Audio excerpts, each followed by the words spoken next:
Friends, എല്ലാവർക്കും ഫൺസോറയിലേക്ക് ഹാർദവമായ സ്വാഗതം. അപ്പോൾ നമ്മൾ ഇന്ന് മാർക്കറ്റിന്റെ നാളത്തേക്കുള്ള ഇൻട്രാഡേ അനാലിസിസ് ആണ് ചെയ്യാൻ പോകുന്നത്. നമ്മൾ ഇന്ന് പറഞ്ഞിരുന്നു ഇന്ന് നിഫ്റ്റിയുടെ എക്സ്പയറി ആണെന്ന്. അപ്പോൾ നമ്മൾ ഇന്നലെ ഓർമ്മിപ്പിച്ചിരുന്നു ഇന്ന് എക്സ്പയറി ദിവസം ആയതുകൊണ്ട് കോൺട്രാക്ട്സ് ഒക്കെ ഓർത്ത് ക്ലോസ് ചെയ്യാൻ. അപ്പോൾ എല്ലാവരും ഓർത്ത് ക്ലോസ് ചെയ്തെന്ന് വിശ്വസിക്കുന്നു. അതുപോലെ തന്നെ നമ്മൾ ഇന്നലെ പറഞ്ഞിരുന്നത് 120 പോയിന്റ്സ് ഗ്യാപ്പ് ഉണ്ട്, മുകളിലും താഴെ 400 പോയിന്റ്സ് ഗ്യാപ്പ് ഉണ്ട്. ഞാൻ ഓൾറെഡി പറഞ്ഞിരുന്നു അഥവാ മാർക്കറ്റ് ഈ ഒരു സിറ്റുവേഷനിൽ വാർ സിറ്റുവേഷനിൽ പോവുകയാണെങ്കിൽ ഒന്നെങ്കിൽ സൈഡ് വേസ് അല്ലെങ്കിൽ ഗ്യാപ്പ് ഡൗണിന് സാധ്യതയുണ്ടെന്ന് പറഞ്ഞിരുന്നു. അപ്പോൾ അതുപോലെ തന്നെ ഒരു ഗ്യാപ്പ് ഡൗൺ വന്നിരിക്കുകയാണ്. അത് മാത്രമല്ല, ഗ്യാപ്പ് ഡൗൺ ആണെങ്കിൽ ഞാൻ പറഞ്ഞിരുന്നു 400 പോയിന്റ്സ് ഗ്യാപ്പ് കംപ്ലീറ്റ്ലി ക്ലോസ് ആകാൻ പോണില്ല, പതിയെ ക്ലോസ് ആവുള്ളൂ. ഇവിടെ നോക്കിക്കഴിഞ്ഞാൽ ഞാൻ അതും പറഞ്ഞിരുന്നു ആവറേജ്, നമ്മുടെ നിഫ്റ്റിയുടെ ആവറേജ് മൂവ്മെന്റ് 100 to 200 പോയിന്റ്സ് ആണ്. അപ്പൊ ഇവിടെ നോക്കിക്കഴിഞ്ഞാൽ ഈ ഗ്യാപ്പ് നോക്കിക്കഴിഞ്ഞാൽ ഏകദേശം 195 കറക്റ്റ് പൊസിഷൻ എടുത്തു കഴിഞ്ഞാൽ 200 പോയിന്റ്സ് ഗ്യാപ്പ് ഫില്ലായിട്ടുള്ളൂ. ബാക്കി 200 പോയിന്റ്സ് ഗ്യാപ്പ് ഇപ്പോഴും അങ്ങനെ തന്നെ നിപ്പുണ്ട്. അപ്പോൾ അത് ഫില്ലാകാനുണ്ട്. പിന്നെ നമ്മുടെ നിഫ്റ്റിയുടെ ഫോൾ ഡൗൺ നോക്കിക്കഴിഞ്ഞു കഴിഞ്ഞാൽ -436 പോയിന്റ്സ് ആണ് ഡൗൺവേർഡ് മൂവ്മെന്റ് നൽകിയത്. -1.83% വൈസ് ഡൗൺവേർഡ് മൂവ്മെന്റ് നൽകിയിട്ടുണ്ട്. ഇത് വെച്ച് നമുക്ക് ബാക്കിയുള്ള അനാലിസിസിലോട്ട് കടക്കാം നാളത്തേക്കുള്ളത്. ആദ്യമേ തന്നെ ഇതൊക്കെ ഒന്ന് ക്ലിയർ ചെയ്തോട്ടെ. നമുക്കറിയാം ഓൾറെഡി ഗ്യാപ്സ് ഉണ്ട്. അപ്പോൾ ഞാൻ ആദ്യം ഗ്യാപ്സ് ഒക്കെ ഒന്ന് രണ്ടാമത് പ്ലേസ് ചെയ്തിട്ട് പിന്നെ ബാക്കി അനാലിസിസിലോട്ട് കടക്കാം. അപ്പോൾ നമുക്ക് ഇനിയുള്ളത് 200 പോയിന്റ്സ് ഗ്യാപ്പും മുകളിലുള്ള താഴെയുള്ള 200 പോയിന്റ്സ് ഗ്യാപ്പ് ഏകദേശം ഇന്ന് 200 പോയിന്റ്സോളം ഫില്ലായിട്ടുണ്ട്. അപ്പോൾ ബാക്കി 200 പോയിന്റ്സ് ഗ്യാപ്പും കൂടി ഇനി ഫില്ലാകാനുണ്ട്. പിന്നെ അത് കൂടാതെ തന്നെ ഒരു ഗ്യാപ്പും കൂടി ഇവിടെ ഞാൻ ഇന്നലെ മെഷർ ചെയ്തിട്ടിരുന്നു, 120 പോയിന്റ്സ് ഉള്ള ഗ്യാപ്പ്. അതും നമ്മൾ മറന്നു പോകാൻ പാടില്ല. 120 പോയിന്റ്സ് ഞാനിതൊന്ന് കറക്റ്റ് ചെയ്തിക്കോട്ടെ. വാല്യൂ 120 പോയിന്റ്സ് ഗ്യാപ്പും ഉണ്ട്. രണ്ടും ഒരുപോലെ ഇമ്പോർട്ടന്റ് ആണ്. ഇന്ന് മാർക്കറ്റ് ക്ലോസ് ചെയ്ത വാല്യൂ എന്ന് പറയുന്നത് ഏകദേശം 23,430 എന്ന ലെവലിലാണ് മാർക്കറ്റ് ഇന്ന് ട്യൂസ്ഡേ ആയിട്ട് ക്ലോസ് ചെയ്തത്. ബൈസെൽ വാല്യൂം നമ്മുടെ എത്രയാണ് ഡൗൺവേർഡ് മൂവ്മെന്റ് നൽകിയതെന്ന് ഓൾറെഡി ഞാൻ പറഞ്ഞു കഴിഞ്ഞു. ഇപ്പൊ നമുക്ക് മെയിൻ ആയിട്ട് നോക്കേണ്ടത് നമ്മുടെ എടുത്ത് പറയേണ്ട ഒരു കാര്യം എന്താന്ന് വെച്ചാൽ നമ്മുടെ മോദി ഇന്നലെ പറഞ്ഞ മോദിയുടെ ടോക്കാണ് നമ്മുടെ വളരെ ശ്രദ്ധിച്ച് കാണേണ്ടത്. കാര്യം എന്താന്ന് വെച്ചാൽ മോദി ഓൾറെഡി പറഞ്ഞായിരുന്നു മാർക്കറ്റിൽ ഗോൾഡ് വാങ്ങല് കുറക്കണം, അതുപോലെ തന്നെ കഴിയുന്നതും ക്രൂഡ് ഓയിൽ പ്രൈസ് ഒക്കെ കൂടിയേക്കണ കാരണം കഴിയുന്നതും വർക്ക് ഫ്രം ഹോം ഒക്കെ ചെയ്യാനാണ് പറഞ്ഞിരിക്കുന്നത്. പക്ഷെ വർക്ക് ഫ്രം ഹോം അതൊരു സ്ട്രിക്റ്റ് റൂളൊന്നും ആക്കിയിട്ടില്ല. ഒരു നമ്മുടെ ലോക്ക്ഡൌൺ വന്ന സമയത്ത് ലോക്ക്ഡൌൺ സ്ട്രിക്റ്റ് ആക്കിയ പോലെ അങ്ങനെ ഒരു സ്ട്രിക്റ്റ് റൂളൊന്നും ആക്കിയിട്ടില്ല. മോദിയുടെ ഒരു പ്രസംഗത്തിൽ പറഞ്ഞതേ ഉള്ളൂ. പക്ഷെ മോദിയാണ് പറയുന്നത്. അപ്പൊ ആ ഒരു ഡിഫറൻസ് ഉണ്ട്. നമ്മുടെ പ്രൈം മിനിസ്റ്റർ പറയുമ്പോൾ ആ ഒരു ഡിഫറൻസ് ഉണ്ട്. അതുകൊണ്ടാണ് ഞാനിത് വീണ്ടും എടുത്തെടുത്ത് പറയുന്നത്. മാത്രമല്ല ഇന്ന് വേറൊരു ഗ്യാപ്പും കൂടി ഫോം ചെയ്തിട്ടുണ്ട്. മുകളിൽ ഓൾറെഡി ഒരു 120 പോയിന്റ്സ് ഗ്യാപ്പ് ഉണ്ടായിരുന്നു. അത് കൂടാതെ ബാക്കി ഒരു ചെറിയ പോയിന്റ്സ് ഗ്യാപ്പും കൂടി ഫില്ലാകാനുണ്ട്. അപ്പോൾ ആ ഗ്യാപ്പും കൂടി ഞാൻ മാർക്ക് ചെയ്യുവാണ്. അത് ഇന്ന് ഫോം ചെയ്ത ഗ്യാപ്പ് ഡൗണിന്റെ ഒപ്പം ഫോം ചെയ്തത് ഫില്ലാകാത്ത ഗ്യാപ്പാണ്. 36 പോയിന്റ്സ് ആണ് ഗ്യാപ്പ് ഉള്ളത്. വളരെ നെഗ്ലിജിബിൾ ആണെങ്കിൽ കൂടി നമ്മൾ കൺസിഡറേഷനിൽ എടുക്കണം. ഞാനിവിടെ എഴുതിയിടാം 36 പോയിന്റ്സ് ഗ്യാപ്പ്. ഓക്കെ, താഴെ അതിലും വലിയ ഗ്യാപ്പുകളൊക്കെ ഉള്ളതുകൊണ്ട് ഈ 36 പോയിന്റ്സ് ഗ്യാപ്പ് വളരെ നെഗ്ലിജിബിൾ ആണ്. അതും മനസ്സിൽ വെച്ചിരിക്കുക. അപ്പോൾ ഇത് വെച്ച് നമുക്ക് ബാക്കിയുള്ള അനാലിസിസിലോട്ട് കടക്കാം. അതായത് നമ്മുടെ റെസിസ്റ്റൻസ് ലെവലും സപ്പോർട്ട് ലെവലും. അപ്പോൾ ഇനിയിപ്പോൾ സപ്പോർട്ട് ലെവല് മെയിൻ ആയിട്ട് നോക്കേണ്ടത് ഈ ഒരു ലെവലാണ്. ഇത് ഫ്ലാറ്റ് ആയിട്ട് ഓപ്പൺ ചെയ്താലുള്ള കേസാണ് ഞാൻ പറയുന്നത്. കാര്യം എന്താണെന്ന് വെച്ചാൽ ഫ്ലാറ്റ് ആയിട്ട് ഓപ്പൺ ചെയ്ത് കഴിഞ്ഞാൽ മാർക്കറ്റ് ഇവിടെ നിന്നായിരിക്കും നമ്മൾ അനലൈസ് ചെയ്യണത്. അഥവാ ഗ്യാപ്പ് ഡൗണോ വല്ലതും സംഭവിക്കണമെങ്കിൽ പിന്നെ അതിന്റെ തൊട്ട് താഴെയുള്ള വാല്യൂസ് എടുക്കണം. അതിന് എൻ്റെ വീക്ക്ലി അനാലിസിസ് വീഡിയോ കണ്ടാൽ മതി. അപ്പോൾ തൊട്ട് താഴെയുള്ള ലെവൽസ് നിങ്ങൾക്ക് അറിയാൻ പറ്റും. അവിടെ നിന്ന് നിങ്ങൾക്ക് കാൽക്കുലേറ്റ് ചെയ്യാവുന്നതാണ് പിന്നീടുള്ള ട്രേഡ് മൂവ്മെന്റ്സ്. ഓക്കെ, അപ്പം ഇനി നമുക്ക് നോക്കാനുള്ള important level of support level എന്ന് പറയുന്നത് 23,140 എന്ന് റൗണ്ട് അപ്പ് ആയിട്ട് എടുക്കാം.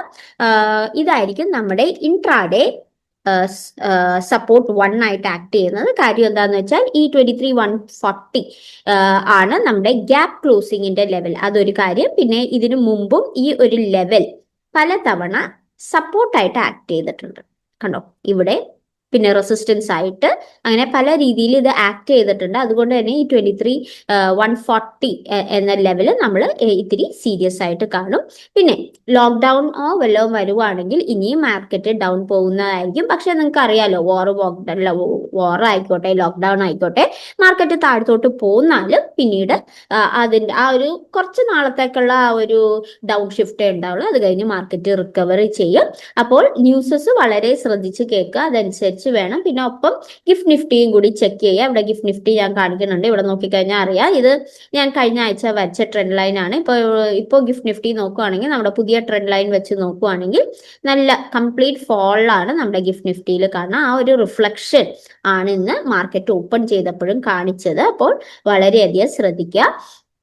നിഫ്റ്റിയുടെ ഓപ്പണിംഗ് അനുസരിച്ചായിരിക്കും നമ്മുടെ ഇന്ത്യൻ മാർക്കറ്റിൽ ഗ്യാപ് ഡൗണോ ഗ്യാപ്പ് അപ്പോ ആണോ എന്നുള്ളത് നമുക്ക് ഡിഫൈൻ ചെയ്യാൻ പറ്റുക. ഓക്കെ, ഇതുപോലെ തന്നെ നമുക്ക് നിഫ്റ്റിയുടെ റെസിസ്റ്റൻസും കൂടി മാർക്ക് ചെയ്യാം. ഇവിടെ കൊണ്ടായിരിക്കും ഇതെന്ന് പറയുന്നത് 23,800 എന്ന ലെവലാണ് ഞാനിവിടെ മാർക്ക് ചെയ്യാൻ. 23,800 ഇതായിരിക്കും നമ്മുടെ ഇൻട്രാഡേ റെസിസ്റ്റൻസ് 1 ആയിട്ട് ആക്ട് ചെയ്യുന്നത്. കാര്യം നമുക്കറിയാം, ഇത് ഒരു ചെറിയ ഗ്യാപ്പ് ആണെങ്കിലും ആ ഗ്യാപ്പിന്റെ അവിടെ വന്ന് മാർക്കറ്റ് റീട്രേസ് ചെയ്യാൻ സാധ്യതയുണ്ട്. അതുകൊണ്ട് 23,800 അവിടെ ഒരു ബുള്ളിഷ് ക്യാൻഡിൽ കൺഫർമേഷൻ എടുക്കുക. അപ്പോൾ നല്ലൊരു ഹെവി ബുള്ളിഷ് ക്യാൻഡിൽ ഫോം ചെയ്താൽ മാത്രം മുകളിലോട്ട് ട്രേഡ് എടുക്കുക. ഇത് ബേസിക് ആയിട്ട്, വളരെ ബേസിക് ആയിട്ട് നോക്കാവുന്ന ഒരു കാര്യമാണ്. പക്ഷെ ഇൻഡെപ്ത് ആയിട്ട് നിങ്ങൾക്ക് കറക്റ്റ് ആയിട്ട് അനലൈസും വോളിയം അനലൈസും സെന്റിമെന്റൽ അനലൈസും ഒക്കെ ചെയ്ത് ഞാൻ മാർക്ക് ചെയ്യുന്ന പോലെ കറക്റ്റ് മാർക്ക് ചെയ്യാൻ പഠിക്കണമെങ്കിൽ അഫ്കോഴ്സ് ഞങ്ങളുടെ കോഴ്സ് ഉണ്ട്. കോഴ്സിൽ വന്ന് നിങ്ങൾക്ക് ജോയിൻ ചെയ്യാവുന്നതാണ്. അപ്പോൾ നിങ്ങൾക്ക് ഇൻ ഡീറ്റെയിൽഡ് ആയിട്ട് എങ്ങനെയാണ് ഞാൻ മാർക്ക് ചെയ്യുന്നത് പോലെ തന്നെ നിങ്ങൾക്കും മാർക്ക് ചെയ്യാൻ പഠിക്കുന്നതായിരിക്കും. ബേസിക് മുതൽ അഡ്വാൻസ്ഡ് വരെ നിങ്ങൾക്ക് പഠിച്ചെടുക്കാവുന്നതാണ്. ഓക്കെ, അപ്പോൾ അതിന് വേണ്ടിയുള്ള ഫോൺ നമ്പർ ഞാൻ വീഡിയോയുടെ അവസാനം പറയാം. ഇപ്പോൾ നമുക്ക് ബാക്ക് ടു ദ ടോപ്പിക്. നമുക്കിവിടെ നോക്കിക്കഴിഞ്ഞാൽ നമ്മുടെ ഇന്നത്തെ ടോപ്പ് ഗെയിനേഴ്സും ലൂസേഴ്സും നോക്കാം. അപ്പൊ നിഫ്റ്റി 50 ടോപ്പ് ഗെയിനേഴ്സ് വന്നത് ONGC, Hindalco, SBI and Bharti Airtel. ഇവരൊക്കെയാണ് ഗെയിനേഴ്സ് വന്നത്. ഇന്ന് നിഫ്റ്റി 50 അല്ല, എല്ലാ ഇൻഡെക്സും മിഡ് ക്യാപ്പും സ്മോൾ ക്യാപ്പും എല്ലാം ബെയറിഷ് ആയിരുന്നു. ഞാൻ ഇൻഡെക്സിന്റെ സെക്ടർ വൈസ് ആയിട്ടുള്ള ഇതും കാണിച്ചു തരാം, ഹീറ്റ് മാപ്പ് കാണിച്ചു തരാം. അതുപോലെ തന്നെ ലൂസേഴ്സ് ലിസ്റ്റിൽ ഏറ്റവും വലിയ ലൂസർ ആയിട്ട് വന്നത് അദാനി പോർട്സ്, അതിന്റെ തൊട്ട് പുറകെ ശ്രീറാം ഫൈനാൻസ്, ടെക്കം, HCL ടെക് എന്നിവയൊക്കെയാണ്. അതുപോലെ തന്നെ നമ്മുടെ ബാങ്ക് നിഫ്റ്റിയിൽ നോക്കുവാണെങ്കിൽ, ബാങ്ക് നിഫ്റ്റിയിൽ ഏറ്റവും വലിയ ലൂസർ വന്നത് ഇൻഡസ് ബാങ്ക് ആണ്. ഇന്ത്യൻ ബാങ്ക് ആണ് ഏറ്റവും വലിയ ലൂസർ. അതിന്റെ തൊട്ടു പുറകെ അതിനേലും കുറവ് ലൂസർ ആയിട്ട് വന്നിരിക്കുന്നത് federal bank, yes bank, IDFC first bank എന്നിവയൊക്കെയാണ്. അതുപോലെ തന്നെ നമ്മുടെ ബാങ്ക് നിഫ്റ്റിയിൽ നമ്മുടെ ടോപ്പ് ഗെയിനർ വന്നിരിക്കുന്നത് കാനറ ബാങ്ക് ആണ്. അത് കഴിഞ്ഞ് വന്നിരിക്കുന്ന ഒരു ഇത്തിരിയെങ്കിലും പ്രോഫിറ്റ് നേടിയിരിക്കുന്നത് SBI ആണ് പ്രോഫിറ്റ് നേടിയിരിക്കുന്നത്. അതുപോലെ തന്നെ നമ്മുടെ സെക്ടേഴ്സ് നോക്കിക്കഴിഞ്ഞാൽ നേരത്തെ പറഞ്ഞ പോലെ പ്രത്യേകിച്ച് നിഫ്റ്റി സ്മോൾ ക്യാപ്പും നിഫ്റ്റി മൈക്രോ ക്യാപ്പും 250യും വളരെ ബെയറിഷ് ആയിട്ടാണ് മൂവ് ചെയ്തത്. നല്ല 3%ഉം 3%ന്റെ മുകളിൽ ബെയറിഷ് ആയിട്ടാണ് മൂവ് ചെയ്തത്. ബാക്കി എല്ലാ സെക്ടേഴ്സും നോക്കിക്കഴിഞ്ഞാൽ 1 അല്ലെങ്കിൽ 2%ന്റെ മുകളിലാണ് നിഫ്റ്റി നെക്സ്റ്റ് 50 എല്ലാം ബെയറിഷ് ആയിട്ടാണ് മൂവ് ചെയ്തത്. സെക്ടോറിയൽ ഇൻഡിസസ് നോക്കുവാണെങ്കിൽ ഇന്നലെ Nifty MSIT mid small IT telecom ഇത്തിരി ബുള്ളിഷ് കാണിച്ചു. നിഫ്റ്റി IT ആണെങ്കിൽ സൈഡ് വേസ് ആണ് കാണിച്ചത്. പക്ഷെ ഇന്ന് വളരെ ബെയറിഷ് ആയിട്ടാണ് മൂവ് ചെയ്തത് നിഫ്റ്റി IT ടെലികോമും നിഫ്റ്റി IT സെക്ടറും. അതുപോലെ തന്നെ കൺസ്യൂമർ ഡ്യൂറബിൾസ് ഇന്നലത്തെ പോലെ തന്നെ ഇന്നും ഭയങ്കര ബെയറിഷ് ആയിട്ടാണ് മൂവ് ചെയ്തത്. കുറച്ചെങ്കിലും ഇത്തിരി ബെറ്റർ ആയിട്ട് സൈഡ് വേസ് ആയിട്ട് പെർഫോം ചെയ്തത് നിഫ്റ്റി മെറ്റലും നിഫ്റ്റി ഓയിൽ ആൻഡ് ഗ്യാസും ആണ് ഇത്തിരിയെങ്കിലും ബെറ്റർ ആയിട്ട് പെർഫോം ചെയ്തത്. അതുപോലെ തന്നെ FII DII ഡാറ്റ നോക്കുവാണെങ്കിൽ നമുക്ക് കാണാം, ഇവിടെ 4th May 2026 മാത്രമേ ഒരു ഇത്തിരിയെങ്കിലും ബൈ ഉണ്ടായിരുന്നുള്ളൂ. പിന്നെ ഇന്നത്തെ ഡാറ്റ വന്നിട്ടില്ല. പക്ഷെ ഇന്നലത്തെ വരെ നോക്കുവാണെങ്കിൽ നമുക്ക് കാണാം സെല്ലാണ് കൂടുതൽ ഉണ്ടായേക്കുന്നത്. FIIക്ക് സെല്ല് വന്നിട്ടുണ്ട്. DII ബൈ ചെയ്യുന്നുണ്ടെങ്കിലും, കണ്ടിന്യൂസ്ലി ബൈ DIIയിൽ നടക്കുന്നുണ്ടെങ്കിലും നമ്മുടെ FIIയുടെ സെല്ല് നമ്മുടെ ഔട്ട്ഫ്ലോ കൂടുതലായത് കാരണം ഇവിടെ ആ ഒരു ഡിഫറൻസ് നമ്മുടെ മാർക്കറ്റിലും എടുത്ത് കാണിക്കുന്നുണ്ട്. നമുക്കിടെ DIIക്ക് അത്രയും FIIയുടെ 8,437 ക്രോസ് പിടിച്ചേക്കാൻ പറ്റില്ല. DII അതേസമയം ബൈ ചെയ്യുന്നുണ്ട്. 5,939 ക്രോസ് ബൈ ചെയ്തിട്ടുണ്ട്. പക്ഷെ എന്നാലും ഇന്നത്തെ ഫോൾ ഡൗൺ കാരണം മാർക്കറ്റിന് പിടിച്ചേക്കാൻ പറ്റിയില്ല. ഓക്കെ, ഇനി നമുക്ക് ബാങ്ക് നിഫ്റ്റിയിലോട്ട് കടക്കാം. അപ്പോൾ ബാങ്ക് നിഫ്റ്റി ഇത് ഞാൻ കഴിഞ്ഞ ആഴ്ച വീക്ക്ലി ചെയ്തതാണ്. അപ്പോൾ ഈ വീഡിയോ കാണണമെങ്കിൽ നിങ്ങൾക്ക് എൻ്റെ ഡിസ്ക്രിപ്ഷനിൽ ഐ ബട്ടണിൽ കാർഡിൽ നോക്കിയാൽ മതി. അപ്പോൾ നിങ്ങൾക്ക് അവിടെ നിന്ന് ഈ വീക്ക്ലി അനാലിസിസ് വീഡിയോ കാണാവുന്നതാണ്. ഓക്കെ, അപ്പോൾ ഇന്നത്തെ ബാങ്ക് നിഫ്റ്റി ക്ലോസ് ചെയ്ത വാല്യൂ എന്ന് പറയുന്നത് 53. ബാങ്ക് നിഫ്റ്റിയിൽ 53,722 ആണ് ട്യൂസ്ഡേ ക്ലോസിംഗ് വന്നത്. Buy sell value 53,555.20, negative 884 points ആണ് ഡൗൺവേർഡ് മൂവ്മെന്റ് നൽകിയത്. ഗ്യാപ്പോട് കൂടിയുള്ള ഡൗൺവേർഡ് മൂവ്മെന്റ് ആണെന്ന് ഓർക്കണം. പക്ഷെ നല്ലൊരു ബെയറിഷ് മൂവ്മെന്റ് ആയിരുന്നു. നെഗറ്റീവ് 1.63% ആണ് പെർസെൻറ്റേജ് വൈസ് ഡൗൺവേർഡ് മൂവ്മെന്റ് നൽകിയത്. ഇത് നമ്മൾ ഇത്തിരി സീരിയസ് ആയിട്ട് കാണണം. പിന്നെയും വാർ തുടങ്ങിയതും ഇതെല്ലാം നമ്മുടെ മാർക്കറ്റിനെ എഫക്ട് ചെയ്തിട്ടുണ്ട്. അതുകൊണ്ടാണ് ഞാൻ സീരിയസ് ആയിട്ട് കാണണമെന്ന് പറഞ്ഞത്. അത് മാത്രമല്ല, നമ്മുടെ ഇവിടെയുള്ള താഴെയുള്ള ഗ്യാപ്പ് നമുക്കറിയാം. നമുക്ക് ഇവിടെ ഒരു വലിയ ഗ്യാപ്പ് ഉണ്ടായിരുന്നു അല്ലേ? ഈ ഗ്യാപ്പിന്റെ മെഷർമെന്റ് ഏകദേശം വന്നത് ഞാൻ മാർക്ക് ചെയ്തിട്ടിരുന്നു. എത്രയാ വന്നത്? ഏകദേശം വന്നത് 1,500 പോയിന്റ്സ് ആണ്. അതിപ്പോ കുറച്ച് ഗ്യാപ്പ് ഫില്ലായി. ഇപ്പൊ ബാക്കി 720 പോയിന്റ്സ് ആണ് ഇനി ബാക്കിയുള്ള ഗ്യാപ്പ് ഫില്ലാകാനുള്ള. അപ്പൊ ഞാൻ ഒന്ന് കറക്റ്റ് എഴുതിക്കോട്ടെ. 720, 700 റൗണ്ട് അപ്പ് ആയിട്ട് എടുക്കാം. ബാക്കി 700 പോയിന്റ്സ് ഗ്യാപ്പ് ആണ് ഇനി നമ്മുടെ ബാങ്ക് നിഫ്റ്റിയിൽ ഫില്ലാകാനുള്ളത്.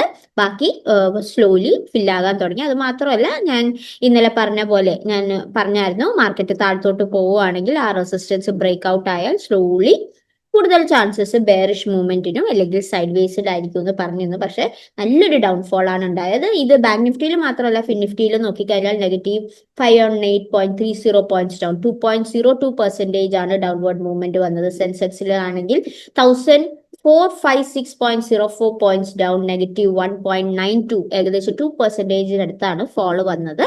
അപ്പോൾ ഇതൊക്കെ നമുക്ക് ഡീറ്റെയിൽഡ് ആയിട്ട് നാളത്തെ വീഡിയോയിൽ ഡിസ്കസ് ചെയ്യാം. അപ്പോൾ ആദ്യമേ തന്നെ ബാങ്ക് നിഫ്റ്റിയിലോട്ട് ഞാൻ കിടക്കട്ടെ.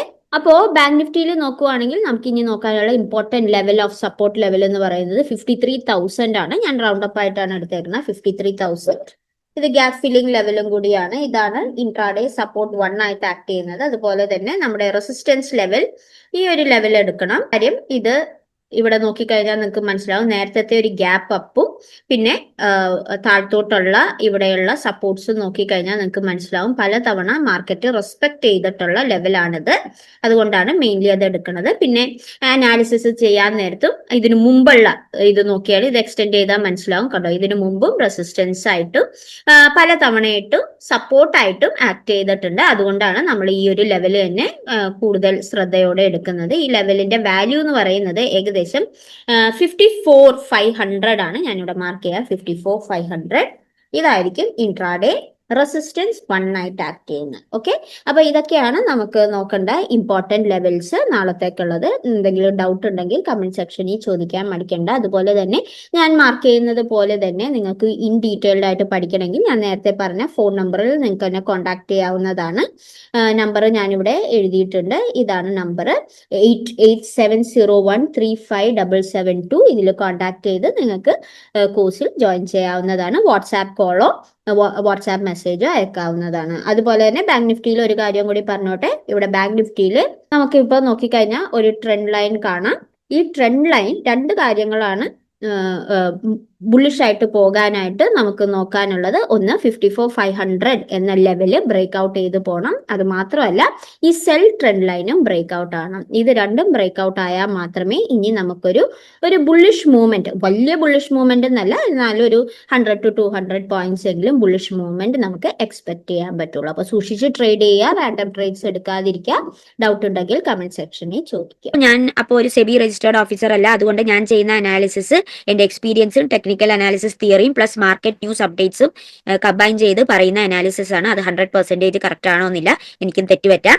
പിന്നെ ഞാൻ ഒരു സ്റ്റോക്കോ കമ്പനിയോ ഒരു സ്റ്റോക്ക് ബ്രോക്കറെയോ പ്രൊമോട്ട് ചെയ്യുന്നില്ല. ഈ വീഡിയോ കംപ്ലീറ്റ്ലി എഡ്യൂക്കേഷണൽ പർപ്പസ് ആണ്.